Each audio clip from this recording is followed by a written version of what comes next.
মক্কার জমিনে খানা নাই, পানি নাই, বৃষ্টি নাই, ফসল নাই, দুর্ভিক্ষ। এই দুর্ভিক্ষের মধ্যে একজন আল্লাহর গোলাম যুবক একদিন দুদিন প্রায় ৩-৪ দিন হয়ে গেল, খানা নাই। ডানে বামে খুঁজতেছে, খানা নাই। হজের মৌসুম চলতেছে, বান্দা হজও করতেছে, কিন্তু খানার উপবাস, মক্কায় দুর্ভিক্ষ। একদিন বান্দা হোটেল নিজের বাসার থেকে বাইতুল্লাহর পথে যখন যাচ্ছে, বাইতুল্লাহ কাবার চার চতুর্পার্শ্বে তখন এত খোলামেলা ছিল না, এত সুন্দর সাজানো ছিল না। আল্লাহর গোলাম যুবক রাস্তায় চলতে গিয়া বাইতুল্লাহর কিনারায় দেখে একটা রেশমি কাপড়ের মধ্যে কি যেন পড়ে আছে, পোটলা পড়ে আছে রেশমি কাপড়ের।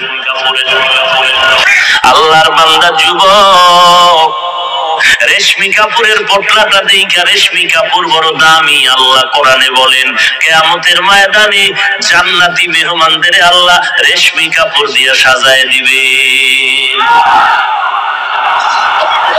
আল্লাহর বান্দা রেশমি কাপড়টা দেখিয়াও ধরে না, কার না কোন জিনিস ধরি আবার বিপাকে পড়ে যায়। কিছু দূর রেখে আবার বান্দা চলে গেলেন। হঠাৎ মনের ভিতরে একটা খেয়াল আসলো। কি খেয়াল? যদি আমি এই রেশমি কাপড়ের অংশটা ফেলে যাই, ভেতরে কোনো মূল্যবান জিনিস থাকতে পারে, কোন চোর ডাকাত যদি পায় আমানতের খেয়ানত করবে, এটা তো মারাত্মক অবস্থা হবে। আমি আল্লাহর বান্দা মনের নিয়তটা কাটি কইরা যদি আমি আমানতের সাথে সেই লোকটা হারায় গেল, যার জিনিসটা হারিয়ে গেছে, তার হাতে পৌঁছাইয়া দিতে পারি, আমি আল্লাহর কাছে অনেক অনেক আমি বরকত পাবো, অনেক পুরস্কার পাবো। এই ভাবনা নিয়ে যুবক 3 দিনের না খাওয়া ক্ষুধার যাতনায় বান্দা অনেক কষ্ট করিয়া পেছন দিকে আইসা রেশমি কাপড়ের অংশটা হাতের মধ্যে নিয়ে ডাইরেক্ট বাসায় চলে গেল। রেশমি কাপড়ের অংশটা খুলিয়া ভেতরে তাকায় দেখে সুন্দর একটা স্বর্ণের হার।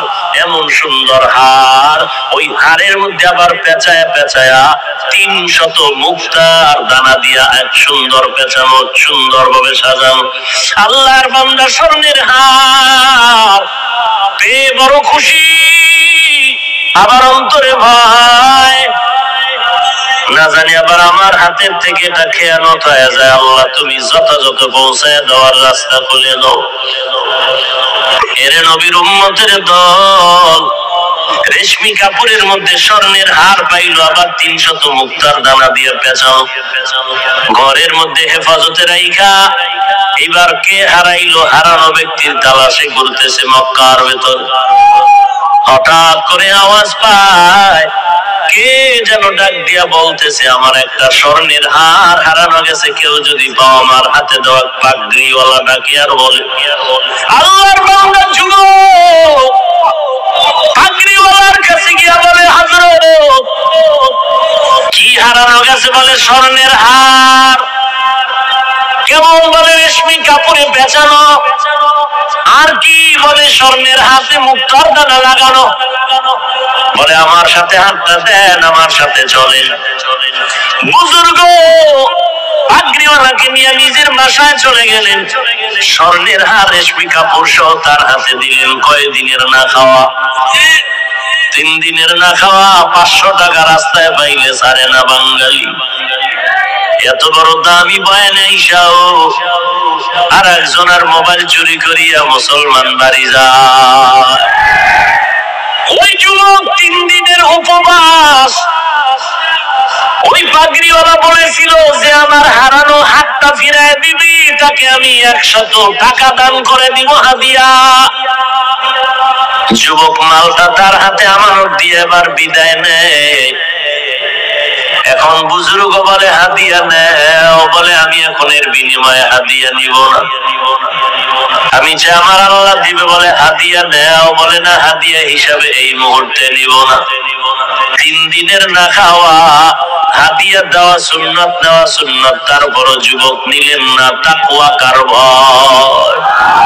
हर के दारत खौफे हक दर्दी मदम जन्नतुल मवा देहद उरा मकाम। বুজুর্গরে হাতটা দিয়ে চলে গেল। পাগড়িওয়ালা বুজুর্গর দিলে বড় আফসোস, এমন একটা সৎ ছেলেকে যে আমাদের হার ফিরাইয়া দিল, হাদিয়াও নিল না। যুবক বাইতুল্লাহর কিনারায় বইয়া মন ভরে তার জন্য দোয়া করলেন। শেষ হয়ে গেল। যুবক কাফেলা নিয়ে বাড়িতে রওয়ানা। বিমান নাই, রকেট নাই, তখন তো স্টিমার, নদীপথে সফর। নদীপথে সফরে রওয়ানা। আল্লাহর কঠিন পরীক্ষা। নদীর ভেতরে যাওয়ার পরে তুফান শুরু হয়ে গেল।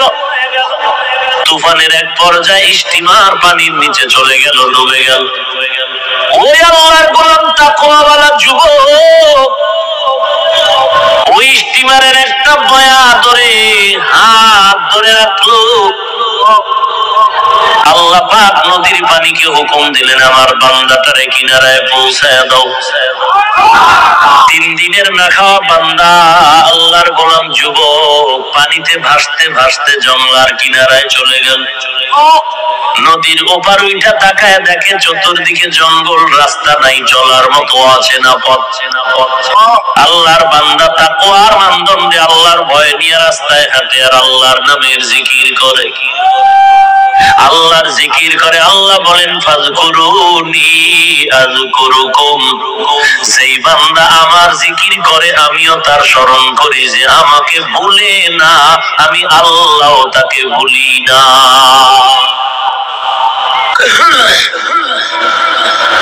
আল্লাহর বান্দা জঙ্গলার কিনারায় হাঁটতেছে হাঁটতেছে, রাস্তা নাই। কিছু দূর গিয়া দেখে জঙ্গলার মাঝখান দিয়ে একটা সরু পথ। যুবক আল্লাহর গোলাম ওই পথ দিয়ে হাঁটতেছে, দেখি কোথায় যাইতে পারি, অচেনা পথে চলতেছে। হেঁটে হেঁটে ভিতরে গিয়া তাকায় দেখে আল্লাহর ঘর, একটা মসজিদ দেখা যায়। আল্লাহর বান্দা মসজিদে ঢুকলেন। নামাজের সময় হয়ে গেল, বান্দা নামাজ আদায় করলেন।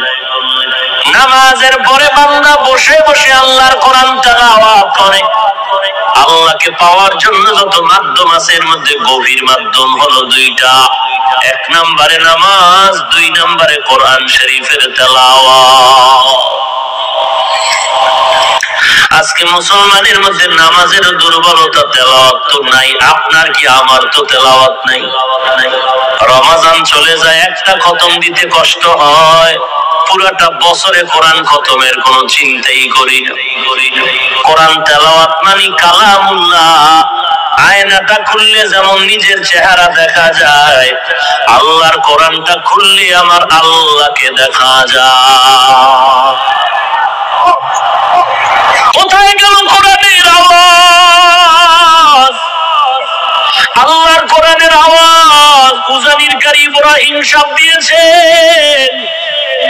বাইতুল্লাহর কিনারায় কোরআন পড়তেছে। মক্কার মানুষ পাগল হয়ে গেল। পাগল হয়ে বলে, ইব্রাহিম আমাদের এলাকায় থাকো, তোমাকে আমাদের মেয়ে বিয়া দিয়ে দিও।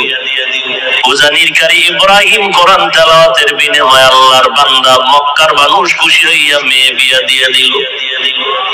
শর্ত হলো, তুমি যদি বাংলাদেশে যাও আমাদের মেয়ে নিতে পারবা না। রশিদ আহমদ গাঙ্গুহি চিঠি লিখলেন, ইব্রাহিম যা বাংলায় গিয়া কালেমার খেদমত করো। যখন রওনা দিবেন ডাক দিয়া কয়, বিবি তোমার সাথে শর্ত দিয়েছিল তোমার গার্ডিয়ান দেশে যেতে পারবা না, তুমি কি করবা? বলে আমিও যাব। নোয়াখালীতে বাবায় টাকার বালিশ বানাইয়া ঘুমায়। কারি ইব্রাহিম উজানির কারি বড় আলেম। বাবা টাকায় লাথি মাইরা দেওবন্দ চলে গেলেন, ভারতে চলে গেলেন কালেমার এলেম শিখার জন্য। রশিদ আহমদের চিঠি পাইয়া উজানির জমিনে আসলেন। চাঁদপুর জেলা কচুয়া থানার অন্তর্গত উজানি। হিন্দুদের মালিকানায় জমিন ছিল, লম্বা বিশাল জঙ্গল খরিদ করলেন। খরিদ করার পরে ওই জমিন সাফ, জঙ্গল সাফ করার জন্য ভেতরে ঢুকলেন। ঢুকিয়া দেখে একটা গম্বুজের নিচে বসে একটা বাঘ তার বাচ্চারে দুগ্ধ পান করায়। ওই গম্বুজটা এখনো আছে।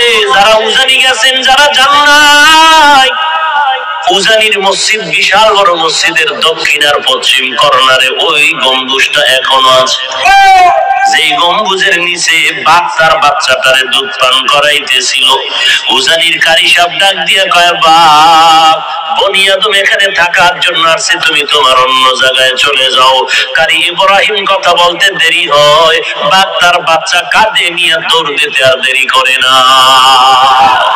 আউলিয়ারা কারে আকবা এখতিয়ার, জাহেলারা কারে দুনিয়া এখতিয়ার। এ হলো আল্লাহওয়ালা, এরা হলো আল্লাহর খাঁটি গোলাম। কেমন গোলাম? উজানির কারি সাহেব চরমনে আসছেন, সৈয়দ ইসহাক রহমাতুল্লাহ আলাইহির আমন্ত্রণে আসলেন, খানা দানা খাওয়াইলেন। কারি ইব্রাহিম ডাক দিয়ে কয়, ইসহাক বাবা কি দিয়ে খানা খেয়ে খাওয়াইলি? বলে গোশত, বিরিয়ানি, কোরমা। কারি ইব্রাহিম বলে আস্তাগফিরুল্লাহ, এত ভালো খানা আমাকে তুই কেন দিলি? আমার নফস তো খুশি হয়ে গেল, এত ভালো খানা তো আমি নফসেরে দেই না। হুজুর আপনি খাইলেন টের পান নাই? বলে এটা বুঝার কায়দা নাই। ওরে আল্লাহওয়ালারা দেখতেছো, ওদিকে তাকায় আছে, মনে হয় যেন কি দেখতেছে। আশরাফ আলী থানভী রহমাতুল্লাহ আলাইহি মুসল্লিদের নিয়ে, ভক্তদের নিয়ে রাস্তা দিয়ে হাঁটতেছেন। হঠাৎ করে রাস্তার কিনারায় দেখে সুন্দরী মেয়েরা কলস ভরে ভরে পানি নেয়, পাত্রে পানি নেয়। হঠাৎ একটা নজর দিলেন আশরাফ আলী থানভী, এক নজরে তাকায় আছেন, মনে হয় যেন মেয়েদের দিকে কি খারাপ দৃষ্টিতে তাকাইছেন। ভক্তরা কিছু বলে না, বেয়াদবি হয়ে যাবে। খানে কায়েমটা দিয়ে যাওয়ার পরে হযরতের কাছে প্রশ্ন করলেন, হযরত আপনি মেয়েদের দিকে তাকাইলেন কেন, একটু জানতে মনে হয় জানতে চাই। আশরাফ আলী থানভী হাকিমুল উম্মাহ বলে, যাও তোমরা এলাকা একটা ঘুরি দিয়ে খবর নিয়ে আসো। তারপরে খবর নিয়ে দেখে ওই বাড়ির মধ্যে কান্নার আওয়াজ, ওই মেয়েটা এখন আর জমিনে জিন্দা নাই। আশরাফ আলী থানভী কয়, রে ভাই আমি নজর করে দেখলাম আমার উপরে কেমন যেন পরকালের বাহিনী, পরকালে আজরাইলের আক্রমণ, আজরাইলের আনাগোনা আমার অনুভব হইল। এই জন্য আমি দেখলাম যে হায়াত তো বেশিক্ষণ নাই। এটা বান্দার তবেই ব্যাপার না, এর নাম হলো কারামত। এটা আল্লাহওয়ালাদেরকে আল্লাহ দান করেন তাকওয়া যদি থাকে। এই জন্য ইয়া আইয়ুহাল্লাযীনা আমানু ইন তাত্তাকুল্লাহ ইয়াজআল লাকুম ফুরকানা, যারা আল্লাহর মহব্বতে তাকওয়া নিয়ে চলবে, আল্লাহ বলেন আমি তাদের একটা স্পেশাল পাওয়ার দেই। ওই পাওয়ারের নাম হলো ফুরকান। ফুরকানের অর্থ কি? হুয়া নূরুম মিন ইলাহি, আল্লাহর পক্ষ থেকে একটা নূর। এটা আল্লাহ আল্লাহওয়ালাদের দান করেন যারা তাকওয়ার উপরে চলে। ওই নূর দ্বারা বান্দা কি করবে? মা ফুররিকা বিহি বাইনাল হক্কি ওয়াল বাতিল, ওই নূরের আলো দিয়ে আল্লাহর ওলি হক আর বাতিল নির্ণয় করে হকের পথে আগায় যাবে। এটা আল্লাহওয়ালা যারা তারা পেয়ে যায়। ওরে বান্দা, এটা তো আল্লাহ আশরাফ আলী থানভীকে দান করেছিলেন, এটা তো কারি ইব্রাহিমরা পেয়েছে, এটা চরমনের সৈয়দ ইসহাক, সৈয়দ ফজলুল করিম পেয়েছে। মেয়েটা রাজি হয়ে গেল, একজন কোরআনওয়ালা খতিব ইমাম আমার স্বামী হয়ে যাবে। বিয়ার তারিখ হয়ে গেল, বিবাহ হলো আজকে বাসর রাত। খতিব সাহেব আজকে বাসর ঘরে যাবেন। আগের খতিবের মেয়ে তার স্ত্রী হতে চলছে। রাতের বেলা বাসর ঘরে যখন যায়, আল্লাহর বান্দা যুবক সালাম দিয়া মসজিদের থেকে বিদায় নিয়ে ওই বাসর ঘরে ঢুকলো। ঢুকার পরে একটা সালাম দিল।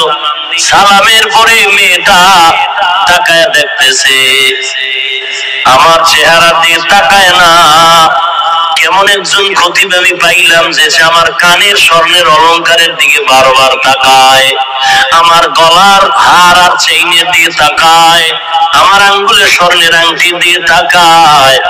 আরে আমি এত ভালো মনে করছিলাম, সে তো মনে হয় লোভী লোভী, স্বর্ণের দিকে তাকায় কেন? স্বর্ণের দিকে কেন তাকায়, এত লোভী কেন? মোটামুটি যুবক কথাটা আজ করতে পেরে ডাক দিয়া কয়, বিবি আমার, তুমি আমার নতুন স্ত্রী হয়েছো, মনের মধ্যে খারাপ কোনো ধারণা নিবা না। আমি তোমার চেহারাটা দেখিয়া আমি স্বর্ণের দিকে তাকায় দেখি, কারণ আমি মাওলা পাকের কুদরত দেখতেছি। আল্লাহর বান্দী বলে, কিসের কুদরত তুমি দেখো? বলে, তোমার স্বর্ণের আংটি, স্বর্ণের কানের অলংকার আর গলার মধ্যে যা দেখতেছি, মনে হয় যেন মক্কার জমিনে আমি একদিন স্বর্ণের হার পেয়েছিলাম রেশমি কাপড়ে পেঁচানো, ওই হারটা তোমার গলার মধ্যে যেন দেখা যায়। এবার মেয়েটা ডাক দিয়ে কয়, ধন্যবাদ হে স্বামী আমার, ঠিকই স্বর্ণ গলার হার, আমার আব্বাজান হজে গিয়েছিলেন আমাকে নিয়ে, ওখানে গিয়ে আমার এই হার হারিয়ে গেল, রেশমি কাপড়ে বেচানো। আমার বাবা বড় ধনী, ওই হার হারিয়ে যাওয়ার পর আমার বাবা মক্কার অলিতে গলিতে ঘুরিয়া ঘুরিয়া কান্না করে বলেছিল, 1000 টাকা দিবে, 100 টাকা দিবে। আল্লাহর একটা বান্দা যুবক হাতটা পাইয়া আমার বাবারে দিয়েছে, বাবার থেকে হাদিয়াও নেয় নাই। আব্বা জান ওই যুবকটারে বহু তালাশ করেছে, কিন্তু আর খুঁজিয়া পায় নাই। কয়েক মাস আগে আমার বাবা ইন্তেকাল হয়ে যায়, এই সময় আমার হাতটা ধরে বাবায় কান্না করে বলেছিল, এরে মা, তোর মতো একটা দিনদার স্ত্রী, একজন মেয়ে আমার আমি কার হাতে রেখে যাবো, পাইলাম না। তবে আমার দিলের তামান্না, ওই মক্কার ওই যুবকটারে যদি পাইতাম, আমি তোরে তার হাতে আমানত দিয়ে দিতাম। ওই মক্কার ওই আমানত যুবকরা যদি পাইতাম, তোর মতো বান্দিদের আমি তার হাতে তুলে দিয়ে যাইতাম। আমি ওই যুবকের পাইলাম না, যে আমার হাতটা পাই আমার হাতে দিয়েছে, হাদিয়াও নেই নাই। আমার বাবা আমার হাতটা ধরিয়ে কান্না করে দোয়া করিয়া মরিয়ে গেছে। আমি ওই দিন থেকে মাওলার দরবারে সেজদা করে কান্না করেছি, রে মালিক, আমার বাবার মনের আশাটা পুরাইয়া দাও, ওই যুবকের মিলাইয়া দাও, ওই আমানতওয়ালা যুবকের চাই। আজ মনে হয় যেন আমার দোয়া বাবার আশা কবুল হয়েছে। তোমার হারানো হার দিয়ে তুমি হাদিয়া নাও নাই, তুমি বলেছিলে আমার মাওলা আমার হাদিয়া দিবে। আজকে আমার মাওলা তোমার উপরে খুশি, শুধু আজকে হার তোমাকে দেয় নাই, বরং হারওয়ালা বান্দিকেও তোমাকে হাদিয়া দিয়েছে। या इलाही तू मेरा माबूद है, या इलाही तू मेरा माशूक है, या इलाही मुझसे मुझको दूर कर, ताकि देखो मुझ में तुझको एक नजर। अरे আমার বর্দারারের মা ও বোনেরা, মাওলার দরবারে চোখের পানি ছেড়ে কাঁদো।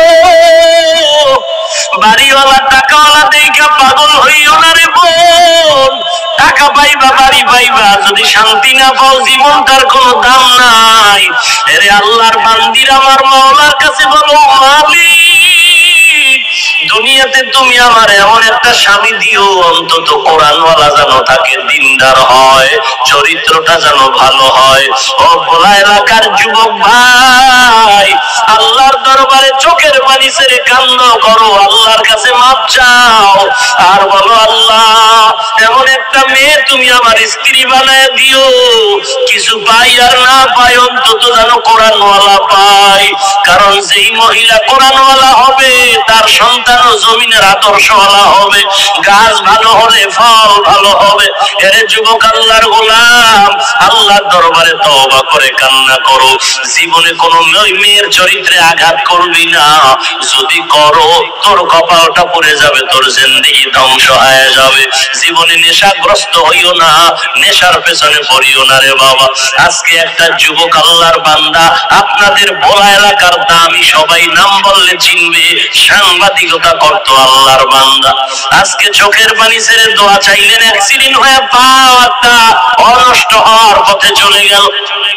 আমাকে আগের ছবিগুলো দেখাইলো আর বলল, হুজুর আমি অল টাইম পিস্তল নিয়ে চলতাম।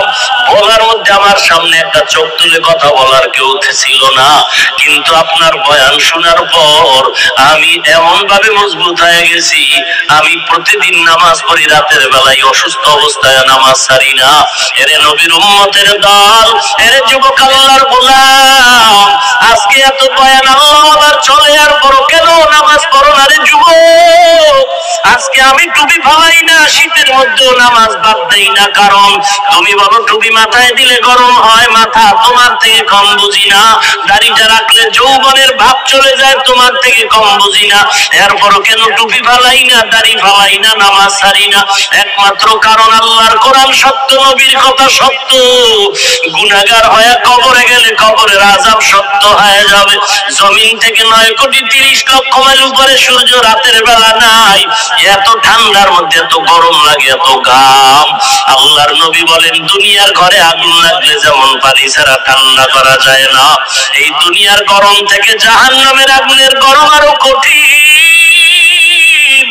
ওরে আল্লাহর নবী বলেন, গুনাহগারেরা যদি গুনাহ নিয়ে কবরে যাও, ওই কবরের মধ্যে দুই পার্শ্বের মাটির চাপ, একটা নয় দুইটা নয় 70 থেকে 99টা সাপের কামড়।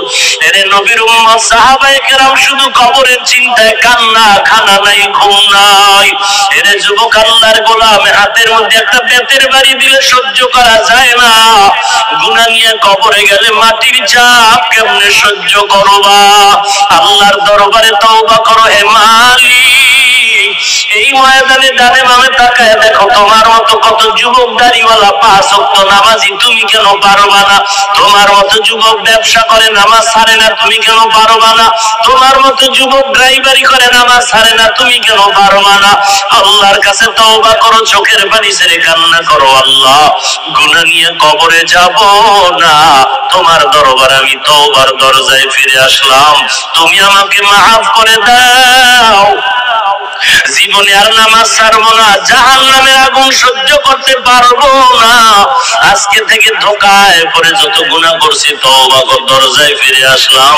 আর জীবনে গুনাহ করবো না, নামাজ ছাড়বো না, মা বাবাকে কষ্ট দিব না, আলেম ওলামাদের বিরোধিতা করবো না, আর কোনোদিন দেশের বিরুদ্ধে, জাতির বিরুদ্ধে ষড়যন্ত্র করবো না, আর কোনোদিন নবীর সুন্নতের বাহিরে চলবো না। জীবনে টুপি আর ছাড়বা না, নামাজ ছাড়বা না। ওরে আমি টুপিদারির কারণে তো আমাদের সম্মান কমে নাই। তুমিও বাজার করো, আমিও বাজার করি, তুমিও 3 বেলা খাও, আমিও 3 বেলা খাই, তুমিও বিয়া শাদী করেছো, আমিও করেছি। ওরে বাবা বলো, টুপিদারির কারণে তো আমরা নিচে পড়িয়া যাই নাই, বরং সর্বোচ্চ সম্মানে আল্লাহ রেখেছেন। তবে তওবা করো, আল্লাহর কাছে চোখের পানি ছেড়ে কান্না করো। কান্না যদি না থাকে আল্লাহকে বলো, আল্লাহ কান্নাওয়ালা চক্ষু দাও। এক ফোঁটা চোখের পানি যদি তোমার চোখ থেকে বের হয়ে যায়, মদিনার নবী বলেন, গাভীর ওলান থেকে দুধ বের করে ভেতরে যেমন ঢুকানো সম্ভব না, কান্নাওয়ালা বান্দাকে জাহান্নামে দেওয়াও সম্ভব না। এখানে আপনারা বসছেন বয়ানে, ঘর পর্যন্ত যাওয়ার গ্যারান্টি কারো হাতের মধ্যে নাই। অতএব তওবা করো, আল্লাহ আর গুনাহ করব না, নামাজ ছাড়ব না রে মালিক। আজকে থেকে খাঁটি মানে তওবা করে নিলাম, গলায় ছুরি আসলে মরে যাব, আর কোনোদিন গুনাহের পথে যাব না, আর কোনোদিন অসামাজিক কাজ করব না, আর কোনোদিন নেশাগ্রস্তের লাইনে চলবো না। তওবা করার যদি খাঁটি নিয়ত থাকে, অন্তরে যদি কোনো ভেজাল না থাকে, মুনাফিকি না থাকে, খাঁটি তওবার নিয়তে দুটো হাত আমার আল্লাহকে দেখায় দাও। আয় আল্লাহ, সবার হাত আপনি কবুল করে নেন, আমাদের তওবা কবুল করে নেন। আয় আল্লাহ, তওবার উপরে মজবুত হয়ে চলার তৌফিক দান করেন, ঈমান ও আমল মজবুত করে দেন, নবীজির সুন্নতের উপরে চলার তৌফিক দান করেন। আয় আল্লাহ, সুন্নতের আমলওয়ালা জিন্দেগি দান করেন, গুনাহের প্রতি ঘৃণা জমায়ে দেন, বেশি বেশি নেক আমলের আগ্রহ বাড়ায় দেন। আমিন। আলহামদুলিল্লাহিল্লাযী জাআলা আশ-শামসা ওয়াল কমারা বিহিসবান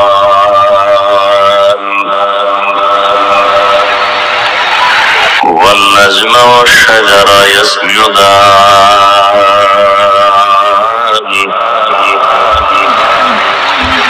وفضل زمانا على زمان كما فضل مكانا على مكان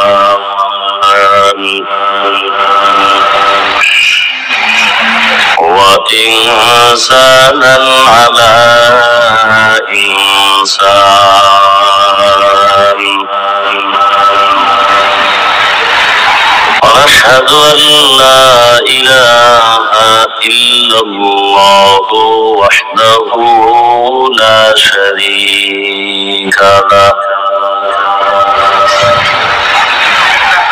لا ضد له ولا ند له ولا مثل له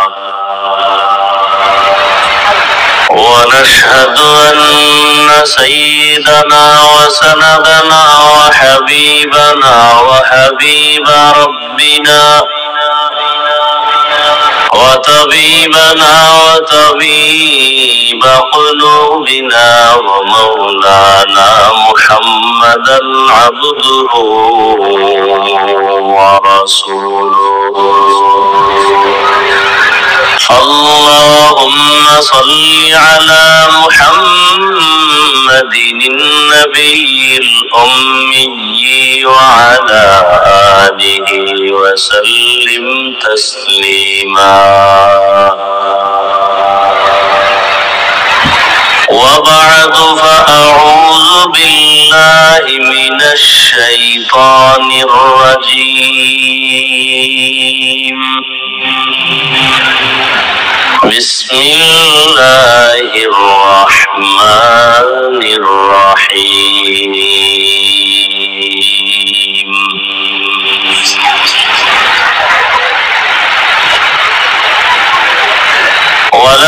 ولنبلونكم بشيء من الخوف والجوع ونقص من الأموال والأنفس والثمرات وبشر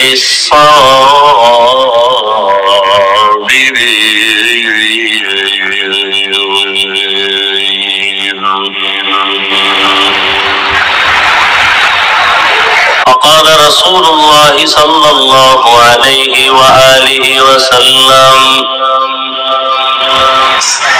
من يرد الله به خيرا يصب منه صدق الله مولانا العظيم وصدق رسوله النبي الأمي الكريم ونحن على ذلك من الشاهدين والشاكرين والذاكرين والحمد لله رب العالمين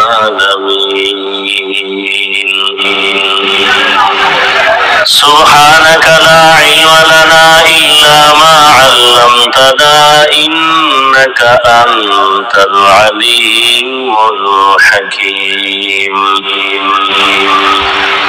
رب اشرح لي صدري ويسر لي أمري واحلل عقدة من لساني يفقه قولي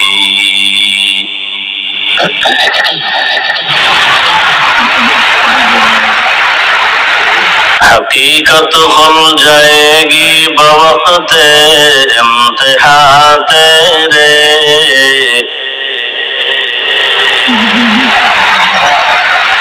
حقیقت کھل جائے گی بوقت امتحان تیرے ہے سستی میں یا محنت میں گزاری زندگی تو نے ہے سستی میں یا محنت میں گزاری زندگی تو نے محمد نے آ کر کفر کو مٹایا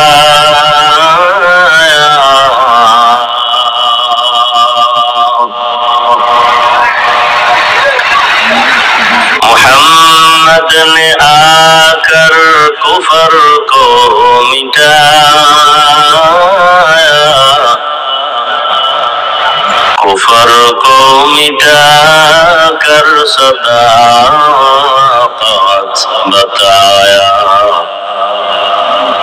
کفر کو مٹا کر صداقت بتایا ইসলামী নবজাগরণ সংগঠন বাংলাদেশের উদ্যোগে আয়োজিত বার্ষিক ইসলামী মহাসম্মেলন বুখারী খতম মসজিদ মাদ্রাসা কমপ্লেক্স উদ্বোধন উপলক্ষে আজকের এই আয়োজন 19 এপ্রিল 2025 মহতি এ মাহফিলে উপস্থিত মোহতারাম সম্মানিত সভাপতি আল্লামা ইলিয়াস সাহেব দামাত বারাকাতুহুম, উদ্বোধক আমিরে হেফাজতে ইসলাম আল্লামা শাহ মুহিবুল্লাহ বাবু নগরী দামাত বারাকাতুহুম, প্রধান অতিথি আল্লামা ডক্টর আফম খালেদ হোসেন দামাত বারাকাতুহুম, হাটাজারি মাদ্রাসা, বাবুনগর মাদ্রাসা, নামপুর মাদ্রাসার মোহতামিম সাহেব, হযরতগণ, আরো অনেক উলামায়ে কেরাম এখানে আলোচনা রেখেছেন।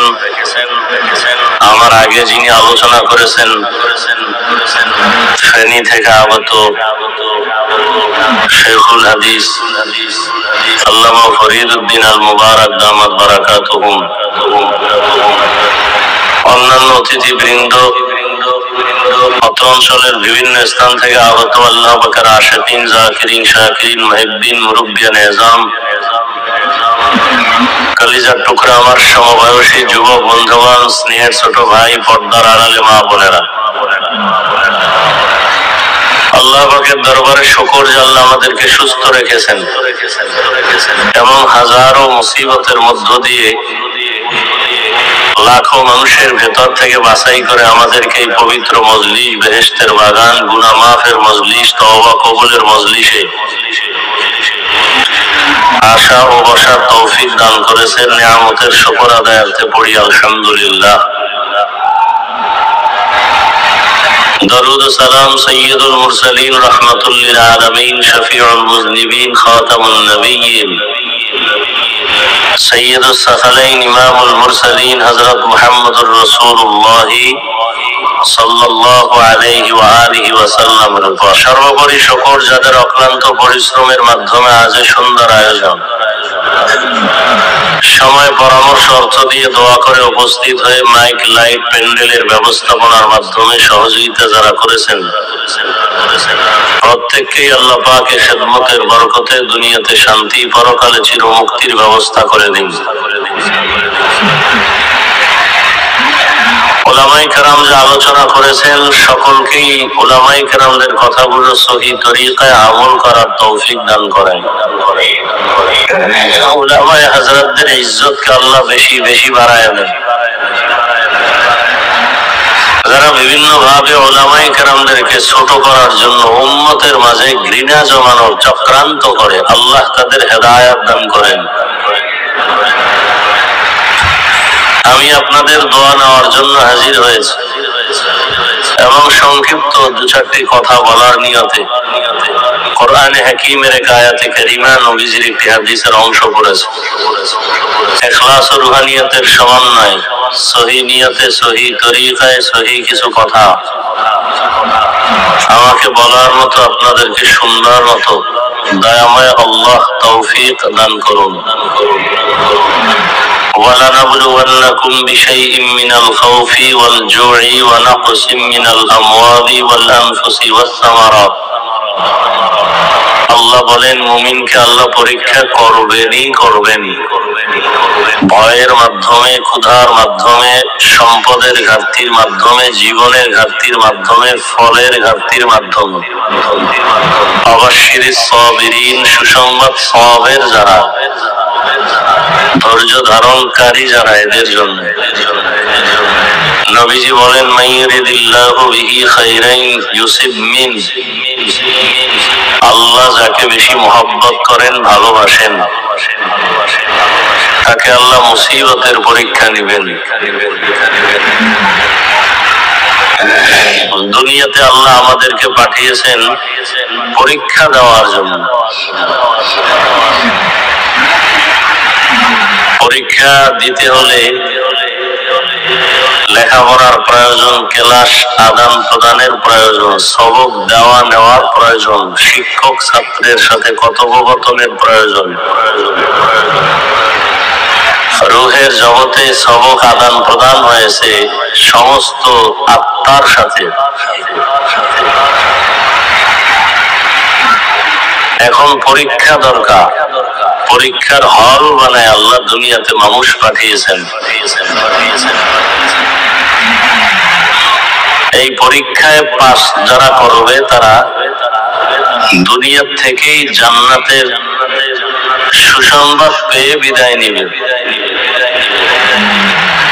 এবং এই পরীক্ষায় পাস করার জন্য একটা পুঁজি প্রয়োজন, যে পুঁজিটা না থাকলে সে পাস করা অসম্ভব। ওই পুঁজির নাম হলো ধৈর্য। এই ধৈর্য আবার তিন প্রকার। ইবাদতের বেলায় ধৈর্য, গুনাহের ক্ষেত্রে ধৈর্য, মুসিবতের ক্ষেত্রে ধৈর্য। ধৈর্য এমন একটা সম্পদ যেটা অর্জন করতে পারলে আল্লাহ তাকে বড় বড় দুটো পুরস্কার দিবেন।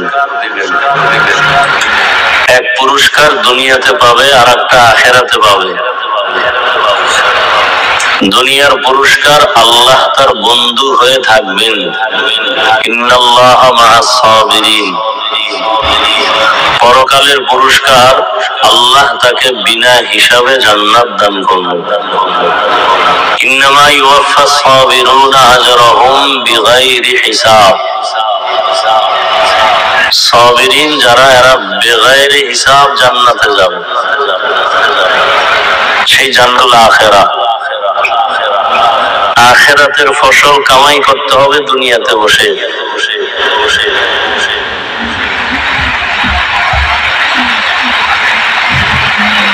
দুনিয়া ছাড়া আখিরাতের কাজ করার কোনো সুযোগ নাই ভিন্ন কোনো জায়গায়। পরীক্ষার হলে পরীক্ষার্থী যখন যায়, পরীক্ষায় পাশ করার জন্য ধৈর্য তো আছে, সেটা লাগবেই। বাহ্যিক দৃষ্টিতে আরো দুইটা সম্বল দরকার, দুইটা ব্যবস্থার দরকার, যে দুই ব্যবস্থা না থাকলে সে কখনো পরীক্ষায় পাশ করবে দূরের কথা, পরীক্ষায় গিয়ে লিখতেই পারবে না। এক ব্যবস্থার নাম রিজালুল্লাহ, আর এক ব্যবস্থার নাম কিতাবুল্লাহ। দুনিয়ার লাইনে যারা পরীক্ষা দেয় এদের গাইডও লাগে, গাইড বুঝায় দেওয়ার জন্য আবার কোচিং মাস্টার, প্রাইভেট মাস্টারও নেয়। দুনিয়ার পরীক্ষার হলে আল্লাহ মানুষকে পাঠাইয়া এই দুইটা ব্যবস্থা করছেন, কিতাবও দিছেন, ব্যক্তিও দিছেন।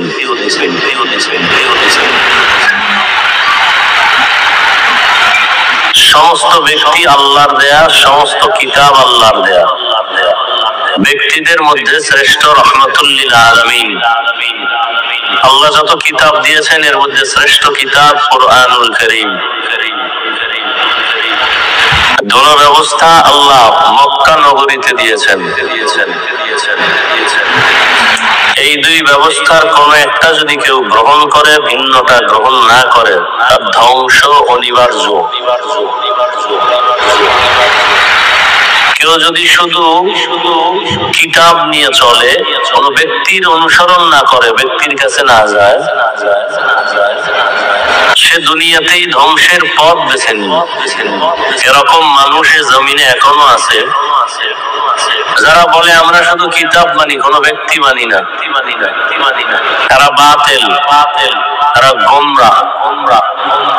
আবার একদল আছে যারা বলে আমরা ব্যক্তি মানি, কিতাব বুঝিও না, মানিও না। ব্যক্তি আমাদেরকে যা বলবে তাই, তারাও গোমরাহ।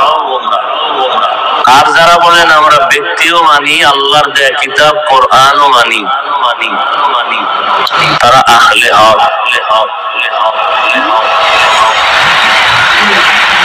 যত উল্টা পাল্টা হয় চলাফেরা, কথাবার্তা, সর্বক্ষেত্রে খোঁজ নিয়ে দেখবেন দুইয়ের একটা নাই।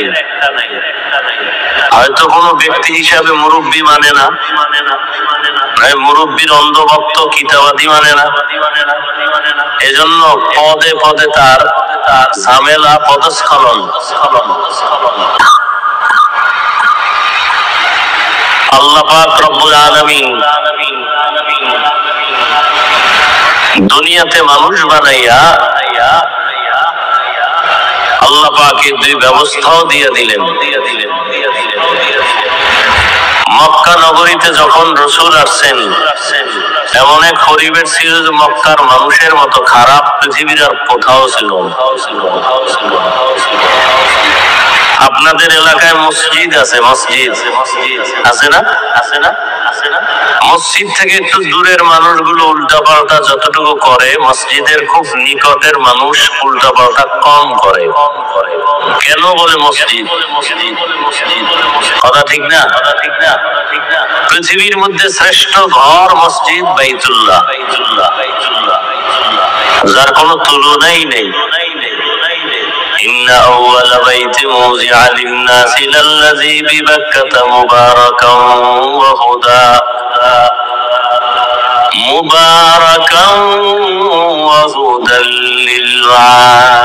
للعالمين।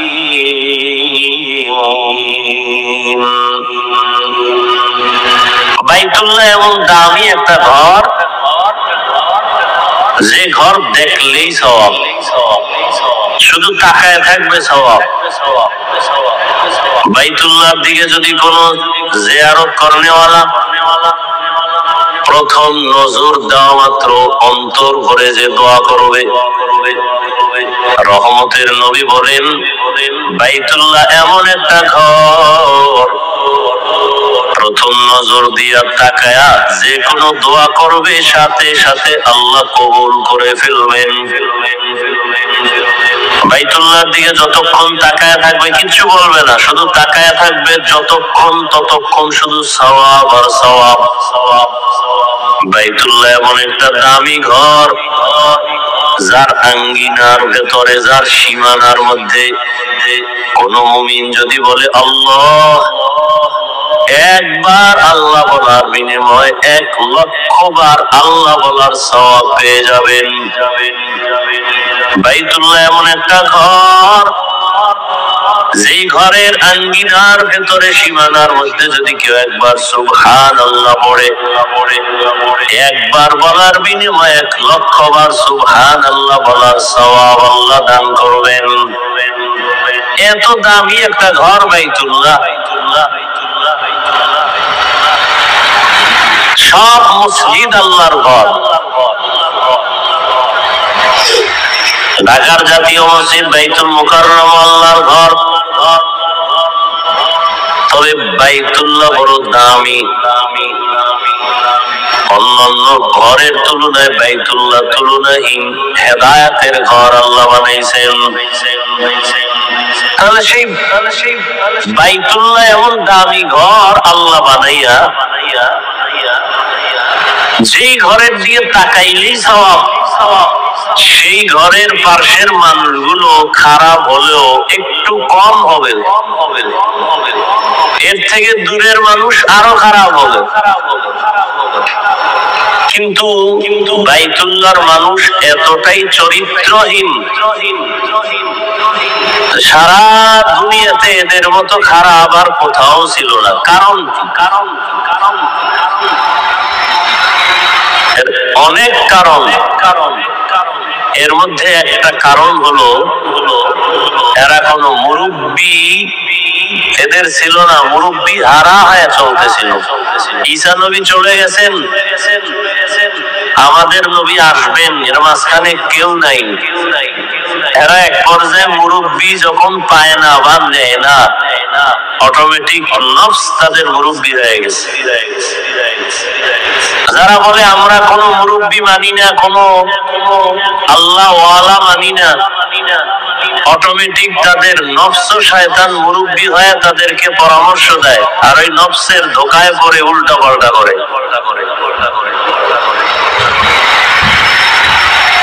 যখনই রহমতের নবী আসলেন, মক্কার মধ্যে পরিবর্তন শুরু হয়ে গেল। নবীকে দেখে সবার দিল নরম হয়ে গেল। দীর্ঘ 40 বছর পর্যন্ত নবী কারো কাছে নামাজের কথা বলেন না, রোজার কথা বলেন না, জিকিরের কথা বলেন না, তেলাওয়াতের কথা বলেন না, কোনো দাওয়াত নেই। শুধু নবী সবার সাথে মিলতেছেন, আলোচনা করতেছেন, ব্যবহার দিতেছেন। নবীর ব্যবহারে সব মানুষগুলো মুগ্ধ হয়ে যাচ্ছে, সবার মন আকৃষ্ট হয়ে যাইতেছে। একটা নিরেট মানুষ,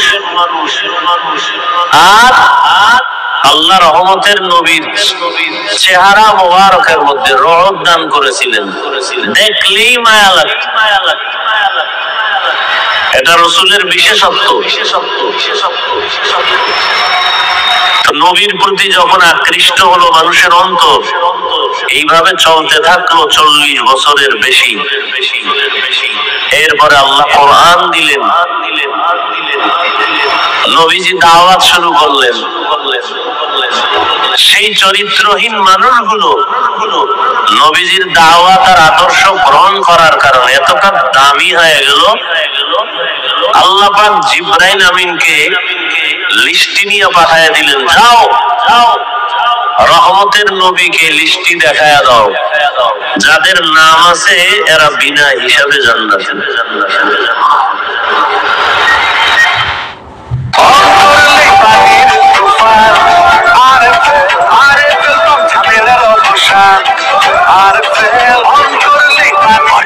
ব্যবহৃত হয়েছে 100% কপার তারের কয়েল ও মসৃণ ব্রাসিং ফিলার, যা নিশ্চিত করে সর্বোচ্চ পানির flow. RFL water pump on করলেই পানির তুফান।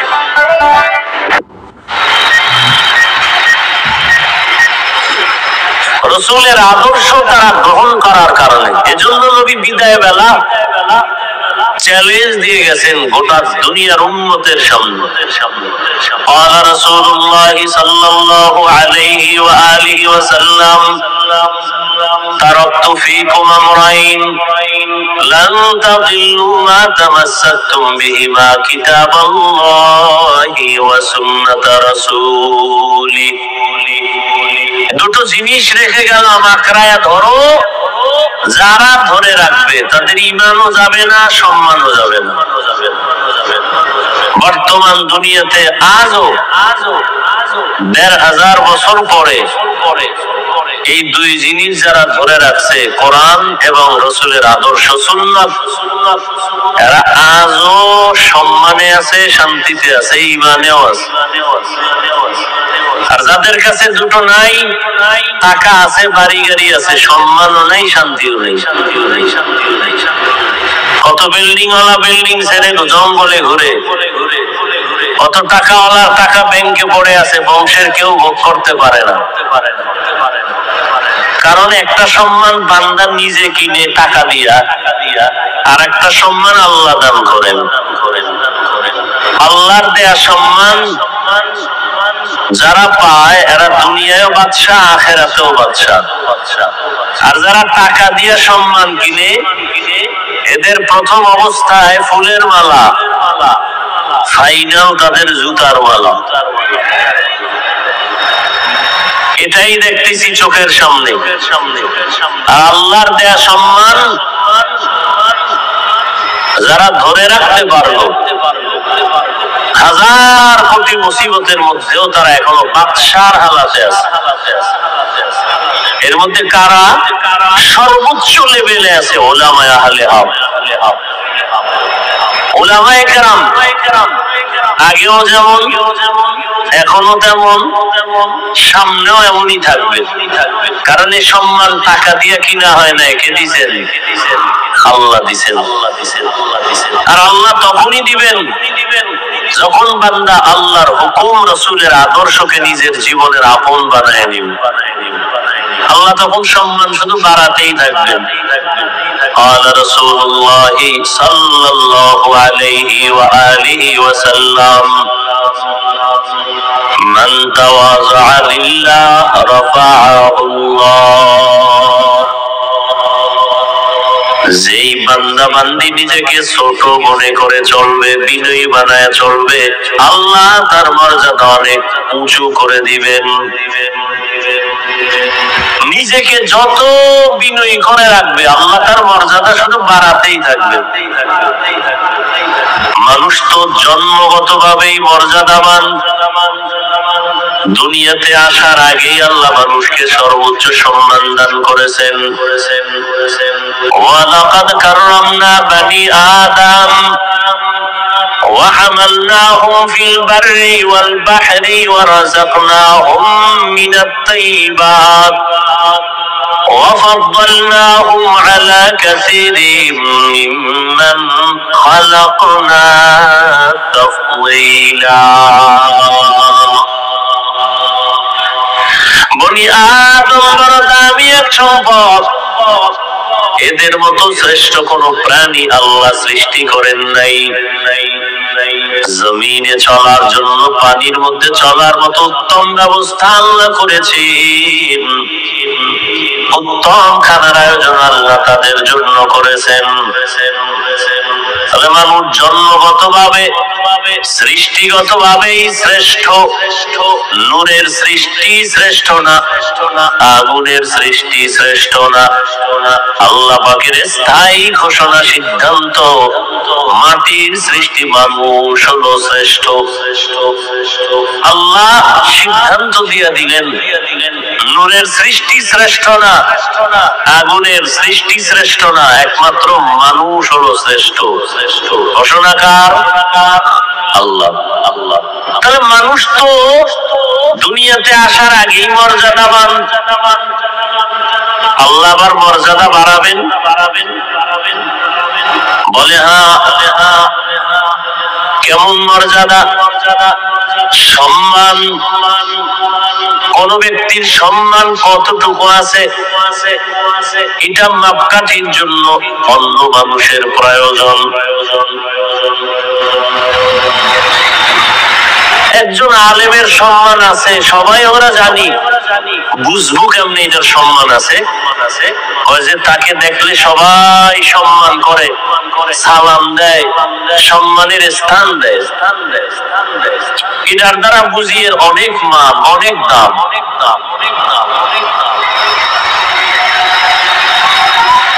একজন ব্যক্তি খুব বিনয়ী হয়ে চলে, তাকে 100 লোক মহব্বত করে, 500 লোক মহব্বত করে, 5000 মানুষ তাকে সম্মান করে। নবী বলেন বিনয়ী হয়ে চলো, সারা দুনিয়ার মুমিন তোমাকে সম্মান করবে। আরো বিনয়ী হও, বিধর্মীরাও তোমাকে সম্মান করবে। তুমি আরো বিনয়ী হও, শুধু মানুষ না ভিন্ন প্রাণীরাও তোমাকে সম্মান করবে। যেমন রহমতের নবী রাস্তা দিয়ে চলতেছেন, রাস্তার দুপাশের গাছ নত হয়ে রাসূলকে সালাম জানায়। কেমন রহমতের নবী আমার, নবী রাস্তা দিয়ে হাঁটেন, জঙ্গলের প্রাণী বারবার রহমতের নবীরে সালাম জানায়। রহমতের নবীর এত সম্মান, দুধের বাচ্চাগুলো নবীকে দেখে সালাম দেয়। সম্মান।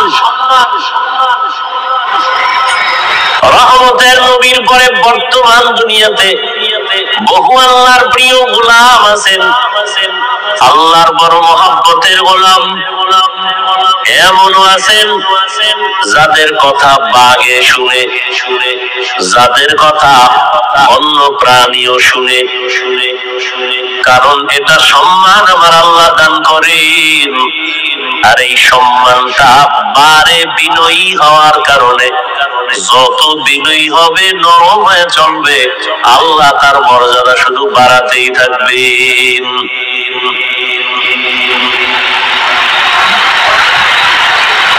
এমপি সাহেব চেয়ারে বসছে, চেয়ারের মেয়াদ শেষ হয়ে গেছে।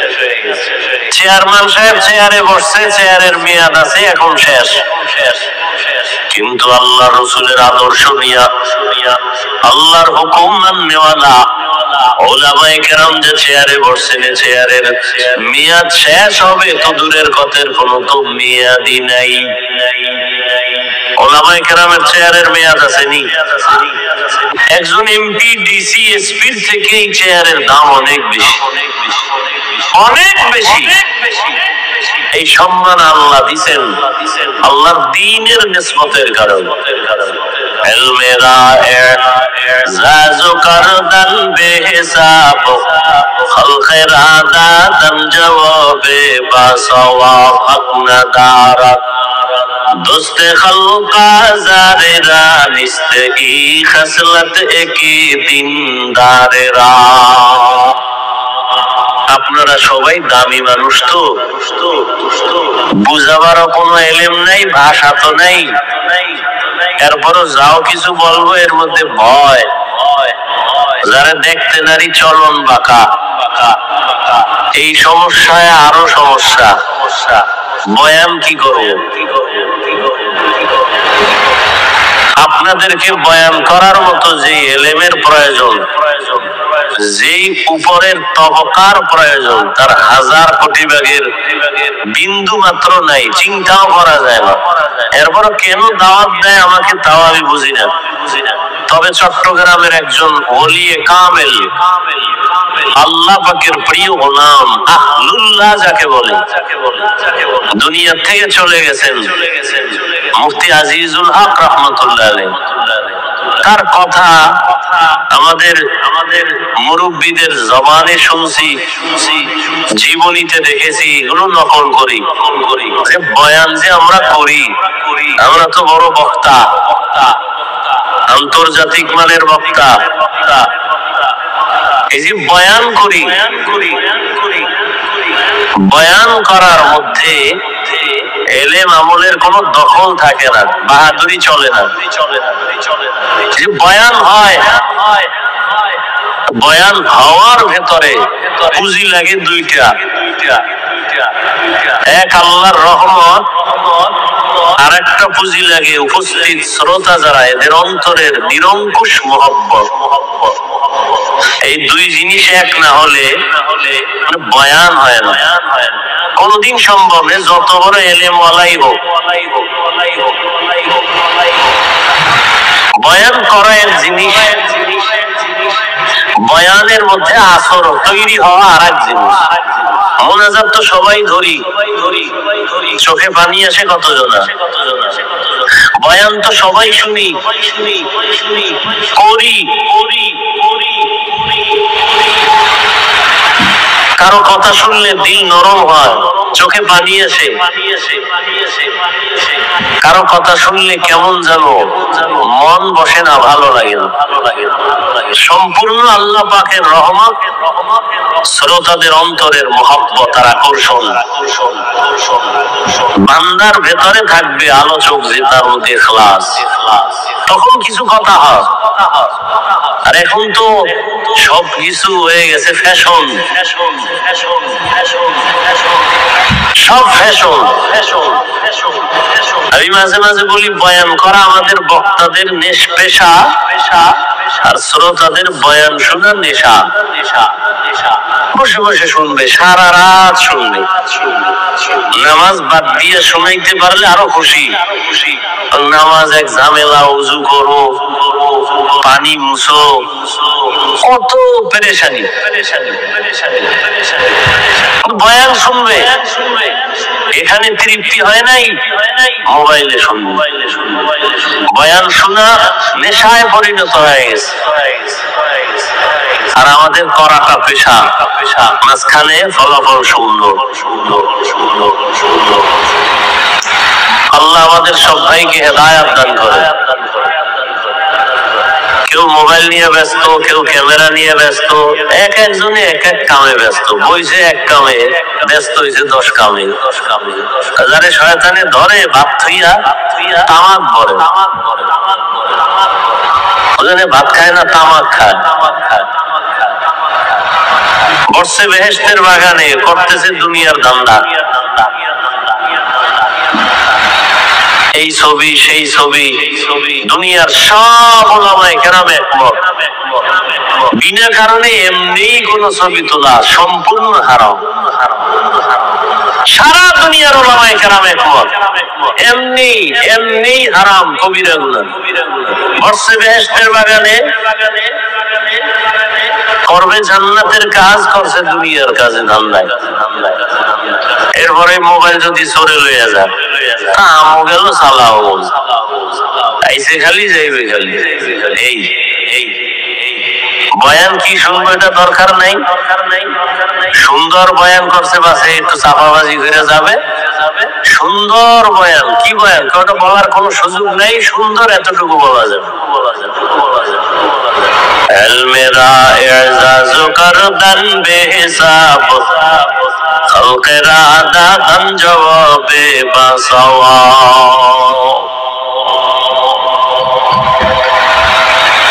রহমতের নবী, যার কোনো ভুলা নাই, কেউ সন্দেহ করলে তার ঈমান চলে যাবে।